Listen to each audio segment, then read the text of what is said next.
हम अनिमेश के नोट्स को उसके पीयर्स के नोट्स से कंपेयर करेंगे कि अनिमेश के नोट्स कुछ मेंस आंसर जैसे ही दिख रहे हैं, बट अनिमेश के जो पीयर्स के नोट्स हैं वो बुकिश तरीके से दिख रहे हैं। ये अंतर छोटा छोटा धीरे धीरे कंपाउंड होके एक बड़ा डिफरेंस क्रिएट कर देता है। दूसरा, अनिमेश जो है अपने नोट्स को कुछ मेंस के आंसर की तरह ही बना रहा था ताकि उसके मेंस के जो नोट्स हैं वो डायरेक्टली आंसर में यूज हो पाए। कंपेयर कर सकता है और ये जान सकता है कि उसको कितना डिस्टेंस और कवर करना है। अनिमेश के इस नोट्स को देख के हम क्या की टेक अवे ले सकते हैं वो समझ। अनिमेश अपने नोट्स का यूज करके कैसे उस क्वेश्चन को आंसर करता है कि आपके नोट जिस क्वालिटी के होंगे उसी क्वालिटी का आप आंसर लिख पाओ। तो आपको अगेन टॉपर लेवल आंसर लिखना है तो आपको अपने नोट्स पे ही ज्यादा मेहनत करनी होगी। आपको पीवाईक्यूज के बेस पे भी नोट्स बनाने।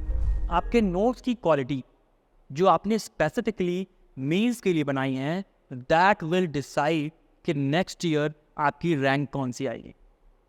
और अगले 20 मिनट में एक टॉपर अपने नोट को कैसे कंसोलिडेट करता है वो मैं आपको यहाँ दिखाऊंगा और उससे आप क्या सीख सकते हो और अपने नोट्स को कैसे कंसोलिडेट कर सकते हो उसका रोड मैप आपको बताऊंगा। आपको कुछ इस तरीके से अपने नोट्स को कंसोलिडेट करना होता है। आइडिया ये है कि अपने 1 साल की मेहनत को किसी भी एक टॉपिक पे 2 से 3 पन्नों के अंदर उतारना होता है। इसके बारे में हम आगे बात करेंगे। मेंस समझने की बात यह है कि मेंस के नोट्स कोई एक दिन या एक महीने का गेम नहीं है। ये एक on going and year long process है। आप अपने मेंस के नोट्स को बार बार रिवाइज करते हो जिससे आपकी रिकॉल वैल्यू बढ़ती है और एक अच्छी रिकॉल वैल्यू से आप एग्ज़ाम टाइम में अपने कंटेंट को कॉपी के अंदर बेटर रिप्रोड्यूस कर पाते हो और अल्टीमेटली बहुत अच्छे मार्क्स स्कोर करते हो। इसको ऐसा समझेंगे कि क्या आप अनिमेश की मार्कशीट देख के इसके जीएस के स्कोर्स बता सकते हो। अनिमेश के जीएस के टोटल स्कोर 473 है, जहाँ पे एस्पिरेंट्स को 400 मार्क्स लाने में मुश्किल होता है, जहाँ पे 420 और 440 का स्कोर बहुत अच्छा माना जाता है, वहाँ पे अनिमेश 473 जैसा हाई स्कोर लेके आ पा रहा है। इसको आज हम ऐसे समझने वाले हैं कि हम अनिमेश के नोट्स के थ्रू जाएंगे और ये समझेंगे कि उनमें ऐसा क्या है कि अनिमेश 473 जैसा हाई स्कोर लेके आ पा रहा है। दूसरा ये कि हम अनिमेश के नोट्स को उसके पीयर्स के नोट्स से कंपेयर करेंगे और हम ये जानने की कोशिश करेंगे कि क्यों अनिमेश रैंक 2 ला पाया और बाकी एस्पिरेंट्स एग्जाम क्लियर नहीं कर पा रहे। ये पहली स्लाइड है। अनिमेश ने एजुकेशन के टॉपिक पे अपने नोट्स को 3 पेज के अंदर कंसोलिडेट किया है और ये अनिमेश के पीयर्स के नोट हैं। This is peer 1 and this is peer 2। दोनों ही एजुकेशन टॉपिक्स पे अपने नोट्स को बना रहे। 2 चीज़ें जो मैं आइडेंटिफाई कर पा रहा हूँ on the face value, notes को देख के ही 2 चीज़ जो मैं आइडेंटिफाई कर पा रहा हूँ वो ये कि अनिमेश के नोट्स कुछ मेंस आंसर जैसे ही दिख रहे हैं, बट अनिमेश के जो पीयर्स के नोट्स हैं वो बुकिश तरीके से दिख रहे। दूसरा, अनिमेश ने अपने नोट्स को बहुत ज़्यादा कंसोलिडेट करके एक टॉपिक को 3 पेज के अंदर रख दिया है, वही अनिमेश के जो पीयर्स हैं वो 6 और 8 पेज ले रहे हैं। अगर आप किसी टॉपिक पे 8 पेज के नोट्स बना रहे हो और आपको 200 टॉपिक्स पे नोट बनाना है तो आपके पास 2 से 3 हज़ार पेजेस के नोट्स बन जाएंगे जिनको रिवाइज करना इम्पॉसिबल हो जाए। राइट, अब हम जाके डेप्थ में समझेंगे कि अनिमेश के नोट्स कैसे हैं और उनके पीयर्स के नोट्स की क्वालिटी क्या है। अगर आप अनिमेश के नोट्स को देखो तो जो पहला कॉलम है इसमें सारा डेटा लिखा हुआ है related to education. For example, data related to literacy, data related to gross enrolment ratio, data related to R&D and all. दूसरे अगर कॉलम में आप देखोगे तो यहाँ बहुत सारे स्कीम्स की बात हुई है। फिर फंडिंग से रिलेटेड जो पॉइंट्स हैं वो यहाँ हैं। नेशनल एजुकेशन पॉलिसी पे क्या पॉइंट्स है वो यहाँ हैं। यहाँ पे माइनॉरिटी एजुकेशन से रिलेटेड सारे पॉइंट्स हैं। यहाँ पे R&D से रिलेटेड पॉइंट्स हैं।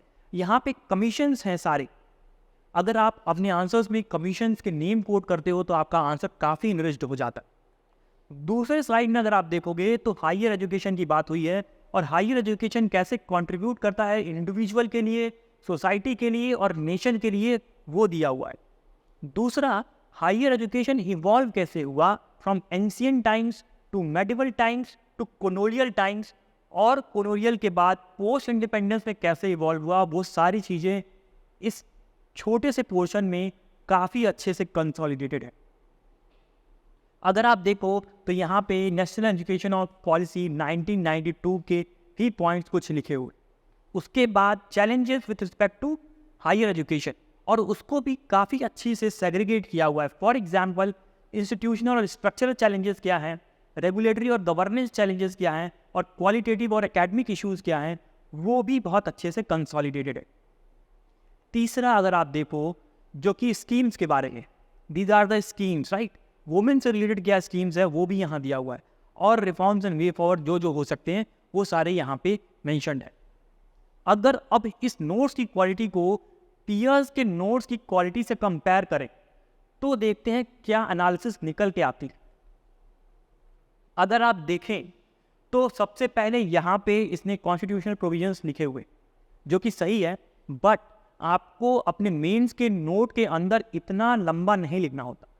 सिर्फ और सिर्फ रेफरेंस के लिए, जिससे आपका रिकॉल हो पाए, आपको सिर्फ और सिर्फ 86 अमेंडमेंट एक्ट जो कि एजुकेशन से रिलेटेड है, आर्टिकल 45 और आर्टिकल 51A का बस रेफरेंस डालना, इसको पूरा एलॉबरेट नहीं करना है बुक इस तरीके से। अगर आप देखें तो इसमें डेटा फैक्ट्स के बारे में यहाँ बात हुई है, चैलेंजेस क्या है प्राइमरी और सेकेंडरी एजुकेशन में वो है, हायर एजुकेशन में क्या है चैलेंजेस वो है, उसके बाद गवर्नमेंट इंटरवेंशन क्या है प्राइमरी, सेकेंडरी और हायर एजुकेशन में, इस पेज में पूरा वो है। उसके बाद अगर आप देखें राइट टू एजुकेशन एक्ट से रिलेटेड जितने पॉइंट्स हो सकते हैं इस पूरे पेज में वो दिया हुआ है। उसके बाद अगर आप देखें तो यहाँ पे सर्टेन पॉइंट्स हैं related to funding and regulation, improving qualities और SDG 4 और कुछ कोड लिखा हुआ है which can improve introduction and conclusion, right. तो ये सारे पॉइंट्स जो हैं पीयर्स के नोट्स में दिए हुए। अगर आप देखिए लर्निंग पॉवर्टी से भी रिलेटेड कुछ पॉइंट्स हैं, और जो भी चैलेंजेस या need to eliminate learning poverty उसके लिए जो भी रिफॉर्म्स हैं, रीजंस हैं, वो सारा यहाँ दिया हुआ है। नेशनल एजुकेशन पॉलिसी पे ये पूरा पेज है, ठीक है। ई लर्निंग और उससे रिलेटेड एडवांटेजेस एंड चैलेंजेस और गवर्नमेंट इनिशिएटिव इस पे दिया हुआ है। और जो लास्ट पेज है उस पर ये सर्टेन आप देखेंगे सेल्फ रेगुलेशन या रेगुलेशन ऑफ एडटेक कैसे हो सकता है और नीड फॉर रेगुलेशन, वो सारी चीज़ें अलॉन्ग विथ वे फॉरवर्ड दी हुई है। तो अगर मैं कंपेयर करूँ क्वालिटी को, जो कि अभी हमने देखा अनिमेश के नोट्स और उसके पीयर के नोट, इसने 2 बार मेंस दिया हुआ है।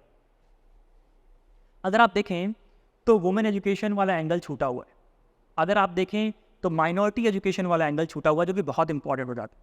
अगर आप देखें कमीशन के नेम्स छूटे हुए हैं, अगर आप देखें इवोल्यूशन छूटा हुआ है इसके नोट्स।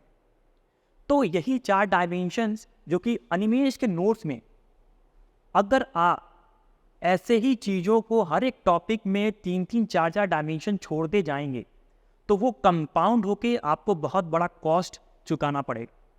और टॉपर और मेंस दिए हुए एस्पिरेंट में जो कि एग्जाम को क्लियर नहीं कर पा रहा, यही अंतर होता है। और ये अंतर छोटा छोटा धीरे धीरे कंपाउंड होके एक बड़ा डिफरेंस क्रिएट कर देता है। अगर मैं अब एजुकेशन के नोट्स को पीयर 2 के साथ कंपेयर करूं, ये अनिमेश के दूसरे पीयर की कॉपी है जिसने भी मेंस दिया था, ये लड़का 3 बार मेंस दे चुका है। अगर आप इसके एजुकेशन के नोट्स को देखें तो यहाँ पे कॉन्स्टिट्यूशनल प्रोविजन रेफरेंस के साथ ही सिर्फ दिया हुआ है, सर्टेन की फैक्ट्स, उसके बाद UNESCO global education monetary report के बारे में इसने कुछ कुछ लिखा है, गवर्नमेंट इंटरवेंशन कुछ कुछ लिखा है, उसके बाद मिड डे मील स्कीम के बारे में कुछ कुछ लिखा है, स्कीम्स के बारे में लिखा हुआ है। यहाँ पे हायर एजुकेशन का बहुत छोटा सा पोर्शन है। उसके बाद आप देखेंगे स्कीम्स ही हैं यहाँ पे, स्टार प्रोजेक्ट, अगर आप देखें यहाँ पे फिर अगेन स्कीम्स के बारे में ही है बहुत सारा। उसके बाद फिर आप देखेंगे ई एजुकेशन एंड ऑल। तो अगर आप देखें तो इसके नोट्स बिल्कुल भी ढंग से कंसोलिडेटेड नहीं है, टॉपिक भी सेग्रीगेटेड नहीं है। डायमेंशन क्या हो सकते हैं एजुकेशन के अंदर, for example minority education, learning poverty या नेशनल एजुकेशन पॉलिसी या आगे की और चीज़ें, फॉर एग्जांपल वुमेन एजुकेशन, वो सारी चीज़ें कहीं नहीं है इसके नोट्स में। इस कंपैरिजन से जो हम समझ पा रहे हैं वो ये कि कम पेजेस के अंदर अनिमेश ज़्यादा से ज़्यादा डायमेंशंस को कवर कर पा रहा था। बाकी के पीयर्स ज़्यादा पेज लेने के बाद भी डायमेंशंस का कवरेज कम ले रहे थे। दूसरा, अनिमेश जो है अपने नोट्स को कुछ मेंस के आंसर की तरह ही बना रहा था, ताकि उसके मेंस के जो नोट्स हैं वो डायरेक्टली आंसर में यूज हो पाएँ, जो कि अभी हम आगे देखने वाले भी हैं। और बाकी के पीयर्स वो किस तरीके से अपने नोट्स को बना रहे हैं। तो ये डिफरेंस होता है एक टॉपर के नोट मेकिंग में और एक नॉर्मल पीयर्स जो कि मेंस का एग्जाम क्लियर नहीं कर पा रहा उसके नोट मेकिंग में। अभी आगे बढ़ते हैं और ये देखते हैं कि अनिमेश ने इलेक्शन के टॉपिक पे कैसे नोट्स बनाया हुआ है और कितने सटीक तरीके से इन 3.5 पेजेस में इसने पूरे इलेक्शन को कवर कर दिया है। फॉर एग्जाम्पल, अगर आप देखें तो यहाँ पे everything about election is the topic, जहाँ पे कॉन्स्टिट्यूशनल प्रोविजंस पहले डालें। उसके बाद ECI का फंक्शन क्या होता है, इलेक्शन कमीशन ऑफ इंडिया का, वो सारा यहाँ दिया हुआ है। उसके बाद कंसर्न्स के बारे में यहाँ बात हुई है कि क्या कंसर्न्स हैं। उसके बाद इलेक्टोरल रिफॉर्म्स क्या हो सकते हैं, उसके बारे में बात हुई है। वन नेशन वन इलेक्शन के बारे में इसके पास नोट्स है। उसके अगेंस्ट में क्या पॉइंट हो सकता है, उसके बारे में नोट्स है। इसके पास नोटा पे नोट्स है। अगर आप देखें तो मॉडल कोड ऑफ कंडक्ट पे भी इसके पास नोट्स है और उसके चैलेंजेस भी यहाँ इसने मेंशन किए। अगर आप देखें तो फिर साइमल्टेनियस इलेक्शन के क्या पॉइंट्स हो सकते हैं, सोशल मीडिया और इलेक्शन के बारे में क्या हो सकता है, उसका भी नोट्स है इसके पास। इलेक्टोरल बॉन्ड्स के बारे में भी इसके पास नोट्स है। अगर आप देखें तो इसने काफ़ी अच्छे से अपने नोट्स को कंसोलिडेट किया हुआ है। इलेक्शन से रिलेटेड जितने जजमेंट हो सकते हैं, VVPAT के बारे में भी नोट्स है इसके पास, ठीक है। अगर आप लास्ट में देखेंगे तो यहाँ पे इलेक्शन फंडिंग से रिलेटेड इश्यूज बताए हुए हैं। तो अगर मैं ओवरऑल देखूं तो अनिमेश के जो नोट्स हैं ये कुछ मेल्स के आंसर की तरह ही बने हुए हैं और 3.5 पेज के अंदर जो डायमेंशन कवरेज है वो बहुत ज़्यादा है। वहीं इसके पीयर जो है ज़्यादा पेज लेने के बाद भी इस तरीके का डायमेंशन कवरेज नहीं ले पा रहे थे। एक एस्पिरेंट जो मेल्स के एग्जाम में बार बार फेल हो रहा है वो अपने नोट्स को और अनिमेश के इस नोट्स को कंपेयर कर सकता है और ये जान सकता है कि उसको कितना डिस्टेंस और कवर करना है। सो अनिमेश के इस नोट्स को देख के हम क्या की टेक अवे ले सकते हैं वो समझते हैं। एक एस्पिरेंट जो फर्स्ट अटेम्प्ट के लिए अपनी प्रिपरेशन को कर रहा, उसको नोट कैसे बनाना चाहिए वो अभी हम समझेंगे। सबसे पहले नोट्स बनाने के लिए कंटेंट होना चाहिए कि आपका सोर्स क्या हो। आप समाचार मंथन भी यूज कर सकते हो फॉर करंट अफेयर्स, और आपके जो बेसिक बुक्स हैं और स्टैंडर्ड बुक्स हैं उनका यूज कर सकते हो फॉर द कंटेंट पार्ट। दूसरा, स्ट्रक्चर और फ्रेमवर्क कैसा होना चाहिए नोट्स के कंसोलिडेशन का। आपको ये समझना होगा कि अनिमेश का जो नोट्स था वो कुछ ना कुछ मेंस आंसर की तरह दिख रहा था। अभी हम आगे इसके बारे में और समझेंगे। आपको भी अपने नोट्स को उसी फॉर्मेट में, उसी स्ट्रक्चर में बनाना है, न कि बुक की तरह लिखना है। तीसरा, कंसोलिडेट कैसे करते हैं, डायमेंशंस ज़्यादा से ज़्यादा कवरेज कैसे करते हैं, ये सारी चीज़ें आपको किसी मेंटर के थ्रू पता चलती। डायमेंशंस आपको PYQ से मिल सकती हैं। कुछ नया अगर डेवलपमेंट हुआ है उससे रिलेटेड आपको डायमेंशंस अपने नोट्स में कंसोलिडेट करनी होती। तो कंसोलिडेट करने के लिए आपको एक मेंटर की ज़रूरत ज़रूर पड़ती। चौथा पॉइंट ये है पीरियोडिक इनरिचमेंट। आप अपने नोट्स को जब बार बार रिवाइज करते हो, बहुत सारी चीज़ें ऐसी होती हैं जो आपके दिमाग में बैठ जाती हैं। अब आपको उन चीज़ों को अपने नोट्स से हटाना है और अपने नोट्स को और छोटा करना है। दूसरा, कुछ और कंसोलिडेशन अगर आपको मिल गया, कुछ और नया डायमेंशन मिल गया, उनको ऐड करना है। This is what periodic enrichment is. और पांचवा पॉइंट है way to use them in answer. कैसे आप अपने मेंस के नोट्स को अपनी कॉपी में डाल सकते हो, वो एक बहुत इंपॉर्टेंट चीज़ आती है जिसके बारे में अभी हम आगे देखेंगे। अब हम समझते हैं कि अनिमेश अपने नोट्स को कंसोलिडेट कैसे करता था। अनिमेश हमारा UAP यानी कि अल्टीमेट असेसमेंट प्रोग्राम का स्टूडेंट था जो अपने नोट्स को समाचार मंथन के थ्रू कंसोलिडेट करता था। अगर आप इस स्लाइड को देखें तो यहाँ पे एक समाचार मंथन का नोट्स का स्क्रीनशॉट है जो कि 3 पेजेस का है और अनिमेश ने इस स्क्रीनशॉट से नोट्स बनाया है जिसको 1 पेज में कन्वर्ट कर दिया है। अब जरा समझते हैं कि टॉपिक क्या था। टॉपिक था sex work as a profession. ये न्यूज़ 2022 में काफ़ी चल रही थी जब सुप्रीम कोर्ट के 3 जज बेंच ने सेक्स वर्क को एज ए प्रोफेशन रिकॉग्नाइज किया था। तो अगर आप इसमें कंटेंट को देखें तो अगर आप यहाँ पे देखते हैं कि issues faced by sex workers, यानी कि पहला पॉइंट लिख रहा हुआ है यहाँ पे various violence faced, that is physical violence, sexual violence and psychological violence. दूसरे पॉइंट में लाइफ टाइम इशूज़ की बात चल रही है, यानी कि सेक्स वर्कर्स अपने लाइफ टाइम में क्या इश्यूज़ फेस करते हैं। फॉर एग्जांपल आधार कार्ड बनवाने में परेशानी होती है उनको पासपोर्ट बनवाने में परेशानी होती है। तीसरा ह्यूमन राइट अब्यूज़ के बारे में कुछ पॉइंट्स दिए हुए हैं। अगर आप देखें तो वेरियस पॉलिसी मूव्स के बारे में बताया गया है, लाइक उज्ज्वला स्कीम, ठीक है। उसके बाद अगर आप तीसरे पेज में देखेंगे तो कॉन्स्टिट्यूशनल सेफगार्ड के बारे में बात हुई है एंड ऑल दीज थिंग्स। उसके बाद सुप्रीम कोर्ट की क्या डायरेक्टिव थी और क्या वे फॉरवर्ड था, फॉर एग्जांपल डीक्रिमिनलाइजेशन, कुछ बेस्ट प्रैक्टिसेस यहाँ दी हुई हैं, वर्ल्ड की ग्लोबल बेस्ट प्रैक्टिसेस, यहाँ पे न्यूजीलैंड, फ्रांस, जर्मनी का एग्जाम्पल दिया हुआ है। तो ये सारे नोट से अनिमेश अब इसको कैसे कंसोलिडेट करता है उसको देख।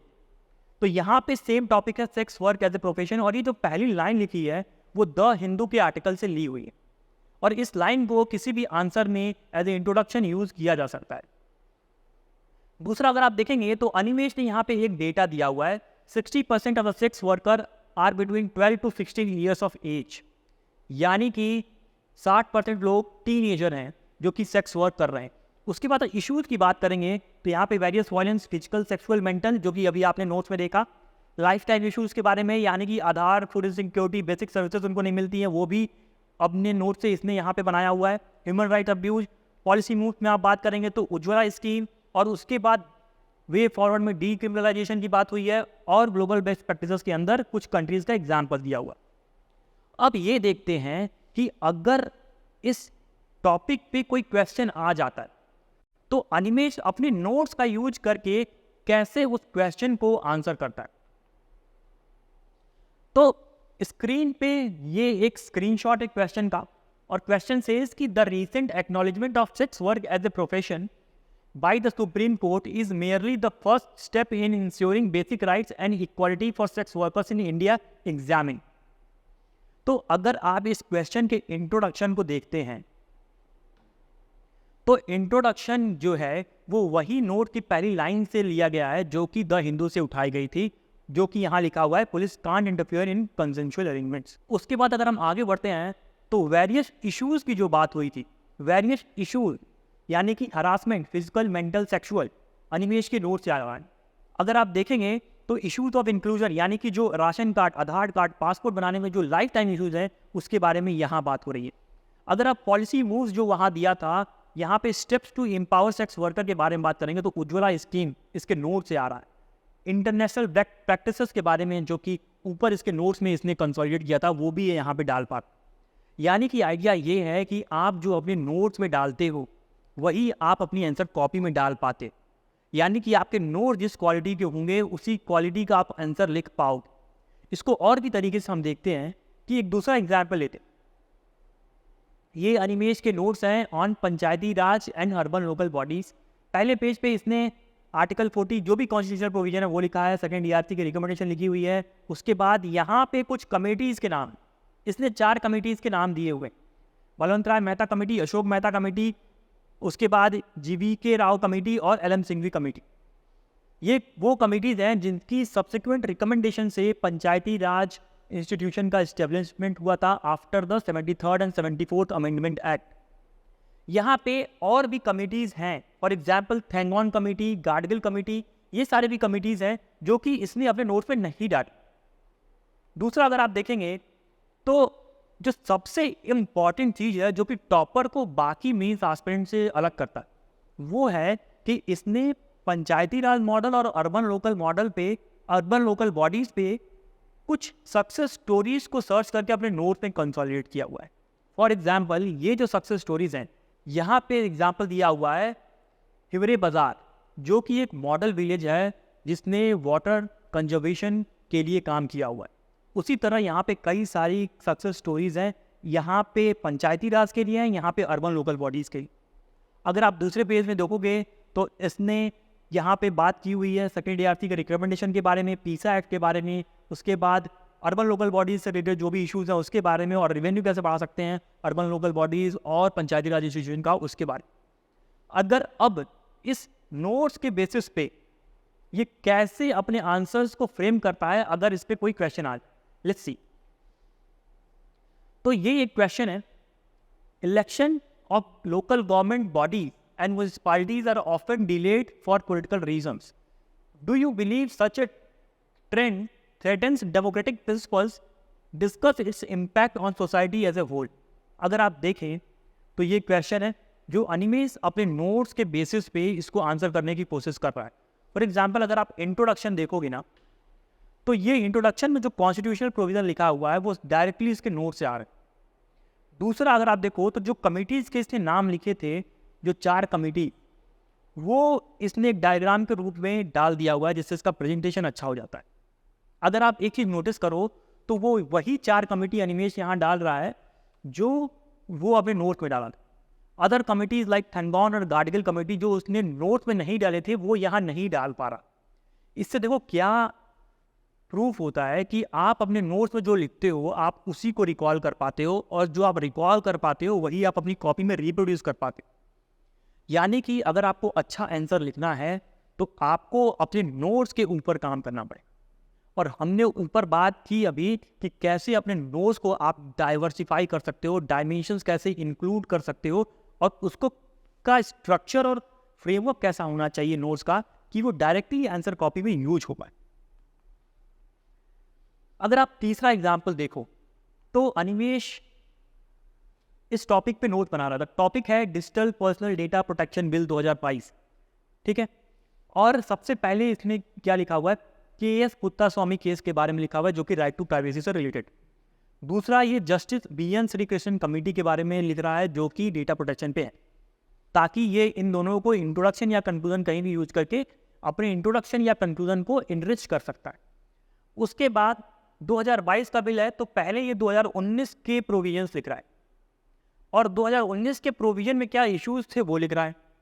फिर उन इश्यूज को डील करने के लिए क्या नया जो प्रोविजन आया उसके की फीचर्स लिख रहा है.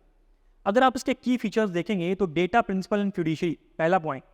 दूसरा, अगर आप देखेंगे तो यहाँ पे बात हुई है लैंग्वेज की, बात हुई है यहाँ पे 4th पॉइंट. अगर आप और भी देखें तो फाइनेंशियल पेनाल्टीज वगैरह की बात हुई है इसके नोट्स में जो कि यहाँ ये लिख रहा है. अब अनिमेश इन की फीचर्स के क्या क्रिटिसिज्म है उनको यहाँ लिख रहा है. फॉर एग्जाम्पल, गवर्नमेंट की मोनोपोली हो रही है. दूसरा, अगर डेटा ब्रीच होता है, no protection against data breach, तो कोई कंपनसेशन देने का प्रोविजन नहीं है, वो यहाँ क्रिटिसिज्म दे रहा है. उसके बाद केवल पर्सनल डेटा को प्रोटेक्ट किया जा रहा है, not non personal data. Non personal data को प्रोटेक्ट नहीं किया जा रहा. चौथा, अगर आप देखें तो डेटा प्रोटेक्शन बोर्ड है जो कि सेंट्रल गवर्नमेंट के द्वारा बनाया जा रहा है जिससे कॉन्फ्लिक्ट ऑफ इंटरेस्ट हो सकता है. उसके बाद अनिमेश इतना कुछ लिखने के बाद वे फॉरवर्ड दे रहा है इन क्रिटिसिज्म को डील करने के लिए यहाँ. अब हम देखते हैं कि अगर इस टॉपिक पे क्वेश्चन आ जाता है तो अनिमेश किस तरह अपने नोट्स का यूज करके डायरेक्टली अपने आंसर्स को लिख रहा. फॉर एग्जाम्पल, ये क्वेश्चन आपके स्क्रीन पे, और क्वेश्चन कह रहा है कि examine the main provisions of digital personal data protection bill 2022. Given the dynamic nature of the online sphere, discuss its significance and highlight potential concerns associated with it. अगर आप अनिमेश का इंट्रोडक्शन देखेंगे तो इंट्रोडक्शन में इसने बी.एन. श्रीकृष्णन कमेटी रिपोर्ट का सबसे पहले ही रेफरेंस दे दिया अपने इंट्रोडक्शन में, जो कि इसके नोट्स में ऑलरेडी था. दूसरा पॉइंट, अगर आप देखेंगे जो प्रोविजंस की बात हुई है इसके आंसर्स में, डेटा फिड्यूशियरी एंड प्रिंसिपल या इन मैंडेटरी कंसेंट, ये सारा की फीचर से इसके नोट से ही आ रहा है इसके आंसर में. उसके बाद अगर आप देखें तो लैंग्वेज और पेनाल्टी की जो बात हुई है अगेन इसके नोट से ही वो आ रहा. उसके बाद अगर आप देखेंगे, अगर आप चैलेंजेस देखो जो ये अपने आंसर कॉपी में लिख रहा है, इसके नोट्स में वो क्रिटिसिज्म के रूप में उसने वहाँ पे लिखा था, तो covers personal not non personal data इसके नोट से आ रहा. अगर आप देखो no compensation for data breach, again ये चीज़ इसके नोट से आ रहा है. अगर आप देखो data advisory board by central government conflict of interest, again इसके नोट से ही आ रहा है. उसके बाद अगर आप देखो तो sweeping powers to government and its agencies, again इसके नोट से ही आ रहा है.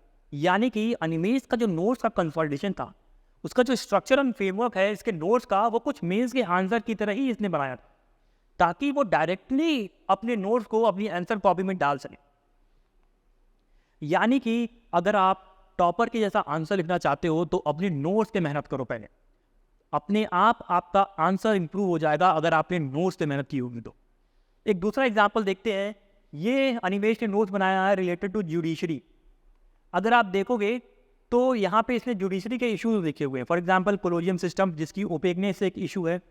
मास्टर ऑफ फोस्टर, सीजीआई के पास पावर होती है कि वो कोई भी केस किसी भी बेंच को एलोकेट कर सकता है, और अगर सीजीआई बायस्ड हुआ तो केस जो है वो कॉम्प्रोमाइज हो सकता है। वो भी एक बहुत बड़ा इशू है जो कि इसने सेकंड पॉइंट में मेंशन किया हुआ है। पेंडेंसी ऑफ केसेस के बारे में बात हुई है, वैकेंसी के बारे में बात हुई है, अंकल जज सिंड्रोम के बारे में बात हुई है, कॉन्फ्लिक्ट विथ एग्जीक्यूटिव के बारे में बात हुई है, और यहाँ पे और भी इसने इश्यूज लिखे हुए हैं। तो अगर आप देखेंगे तो रिफॉर्म के बारे में भी इसने लिखा हुआ है कि एन.वी. रमन्ना कमेटी ने क्या बोला रिफॉर्म के लिए, पी.एन. भगवती ने क्या बोला इन एम.सी. मेहता केस, मालिमत कमेटी का क्या रिकमेंडेशन था। ठीक है, टेक्नोलॉजी इन्फ्यूजन करके कैसे हम रिफॉर्म ला सकते हैं जुडिशरी में, for example SUPACE and E court, वो कैसे यूज हो सकता है, वो भी इसके अपने नोट्स में डाला हुआ है। अब हम देखते हैं कि अगर इस पे कोई क्वेश्चन आ जाता है तब अनिमेश इसको कैसे डील करता है। फॉर एग्जाम्पल कि स्क्रीन पे एक क्वेश्चन है, analyse the role of Indian judiciary in upholding the constitutional principles and ensuring social justice, discuss the challenges faced by the judiciary and suggest measures to enhance its efficiency and effectiveness. तो ये question है, अगर आप देखेंगे तो अनिमेश का ये answer, और यहाँ पे आ जा पाइए challenges and measures to enhance efficiency. अगर आप चैलेंजेस देखते हैं तो चैलेंजेस सारा का सारा इसके नोट से आ रखा है। For example nepotism and uncle जज सिंड्रोम, जो कि हमने नोट्स में देखा। Pendency of cases, again note में हमने देखा। ठीक है, लैक ऑफ स्ट्रेंथ, यानी कि वैकेंसी की बात हो रही है, हमने इसके नोट्स में देखा। उसके बाद आप देखेंगे कि low representation of women, again इसके नोट्स में था। अगर आप मेजर्स की बात करें, measures to enhance efficiency of judiciary, तो यहाँ पे आप देखेंगे मालिमत कमेटी का रिकमेंडेशन, अगेन इसके नोट से आ रहा है। उसके बाद देखेंगे टेक्नोलॉजी इन्फ्यूजन की बात हुई है, SUPACE and E court, again इसके नोट से आ रहा है। उसके बाद एन.वी. रमन्ना कमेटी की क्या रिकमेंडेशन थी, वो इसके नोट से आ रहा है। M C. Mehta case versus Union of India में बी.एन. भगवती ने क्या बोला था, वो यहाँ पे आ रहा है। तो अनिमेश जो अपनी कॉपी में लिख पा रहा है वो इसलिए लिख पा रहा है कि उसने नोट्स अच्छे बनाए थे। और एक चीज़ और समझने की ज़रूरत है कि जहाँ पे एस्पिरेंट एक दो कमेटी का नाम अपने आंसर में नहीं डाल पाते, वहाँ पे ये भर भर के कमेटीज़ के नाम डाल पा रहा है। सो इस लेवल का रिटेंशन आपको तभी हो सकता है जब आपने इसका नोट्स बनाया हो और बार बार पढ़ के अपनी रिकॉल वैल्यू को अच्छा किया हो। So this is one thing that you can learn कि आपको अगर अच्छा आंसर लिखना है तो आपको अपने नोट्स पे मेहनत करनी पड़ेगी, और नोट्स को ही आप जब रिवाइज करोगे तो रिकॉल अच्छा होगा, और रिकॉल अच्छा होगा तो रिप्रोड्यूस अच्छा होगा, और आप टॉपर लेवल का आंसर लिख पाओगे। So this is how you can do. एक और एग्जाम्पल देखते हैं कि अनिमेश के ये कुछ नोट्स हैं, यहाँ पे फोकस करते हैं। अगर आप देखो तो फ्रीडम ऑफ प्रेस पे अनिमेश ने कुछ नोट्स बनाया हुआ है। अगर आप देखोगे तो Romesh Thapar versus state of Madras पे कुछ इसने जो भी उसमें रिकमेंडेशन थी वहाँ लिखा हुआ है।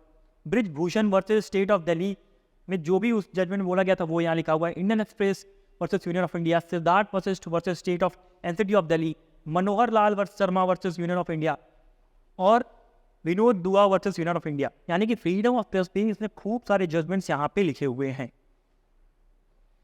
अगर इस पे कोई क्वेश्चन आ जाता है, let's say this is the question, the question is denial of freedom of press to citizen would necessarily undermine the power to influence public opinion and be counter to democracy, critically analyzed by keeping the Supreme Court judgments in your argument।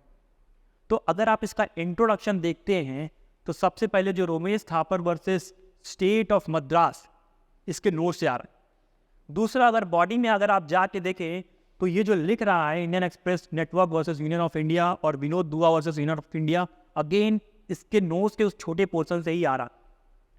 दूसरा, Manohar Lal Sharma versus Union of India, अगर आप देखोगे नीचे Siddharth versus case, तो ये सारी चीजें जो ये लिख पा रहा है इट इज ऑल बिकॉज कि इसने नोट्स ढंग के बनाए।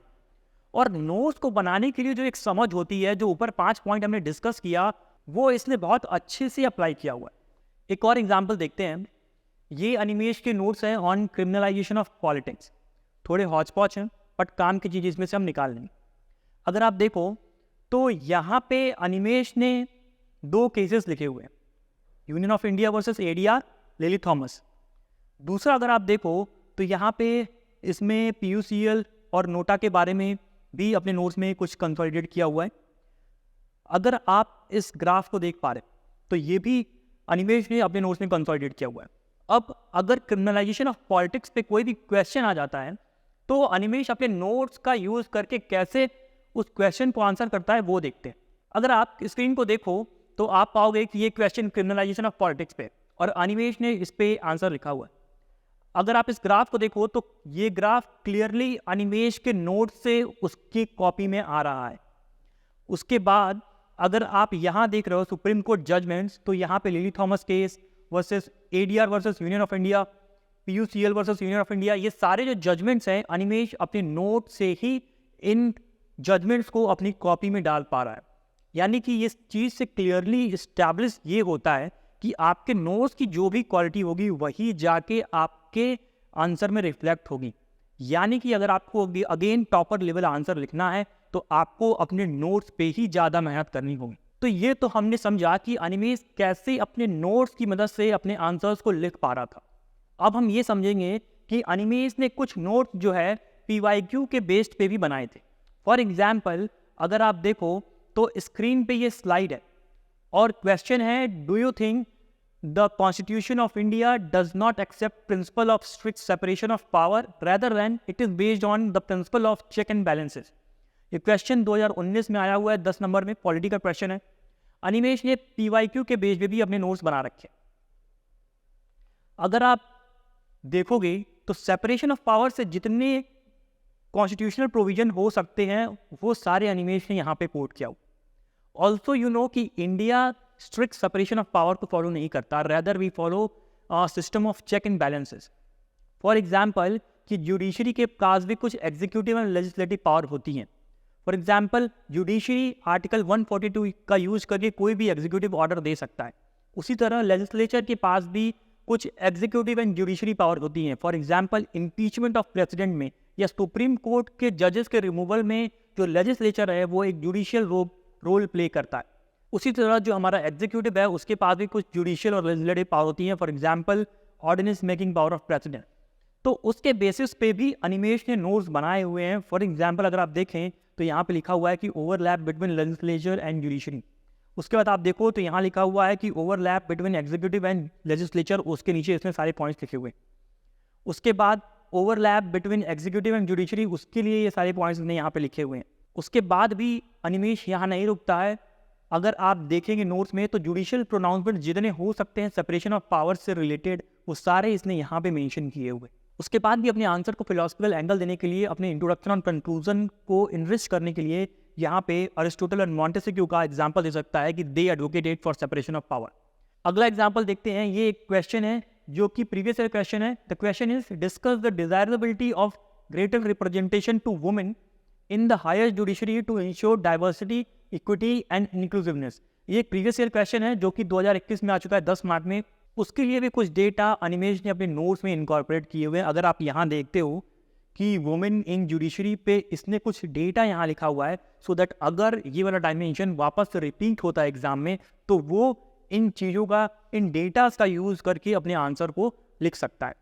एक तीसरा एग्जाम्पल देखते हैं कि the question is emergence of fourth industrial revolution has initiated e governance as an integral part of the government, discuss. ये 2020 में आया हुआ गवर्नेंस का क्वेश्चन है।